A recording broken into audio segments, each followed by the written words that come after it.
Yoga is fitness or wellness? Wellness. Training म्हणजे काय, सगळ्यांना लगेच लक्षात येतं डम्बेल्स किंवा मोठे मोठे कार्डिओचे machine, which is no offence, very nice, not any issues that you can go and try over there, that is perfectly fine.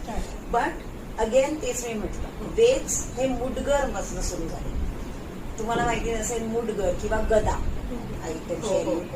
मुडगर practice हा आपल्या भारतातून सुरुवात झाली. बरोबर. लाकडी खांब मोठा, असा केटल बेलच्या शेप मध्ये असतो किंवा सिलेंड्रिकल असतो किंवा त्याला गदा असते, आणि ते घेऊन कम्प्लीट बॉडी यूज करून including your core stability you can develop the strength.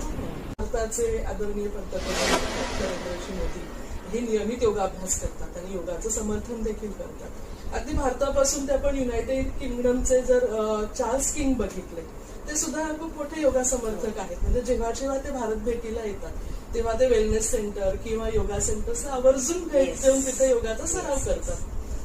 खेळाडूंमध्ये बघितलं तर अगदी सचिन तेंडुलकर पासून ते विराट कोहली पर्यंत असेल, नंतर राहुल द्रविड पासून शिखर धवन पर्यंत असेल, बॉलिवूडच्या ऍक्ट्रेसेस अगदी शिल्पा शेट्टी पासून दीपिका पदुकोण पर्यंत, ते अगदीच हॉलिवूडचे ऍक्ट्रेस जेनिफर एनिस्टन ऑल्सो, म्हणजे फ्रेंड्स बघत असतील त्यांना माहिती अगदी किंवा सिंगर्स मध्ये दिलजीत दोसांझ, हा ना, हे असे सगळे वेगवेगळ्या फील्ड मधले पॉप्युलर पर्सनॅलिटीज जे आहेत ते आपल्या यशाचं श्रेय योगाला देतात. नक्की. मग या योगामध्ये त्यांना नेमकं असं काय सापडलं?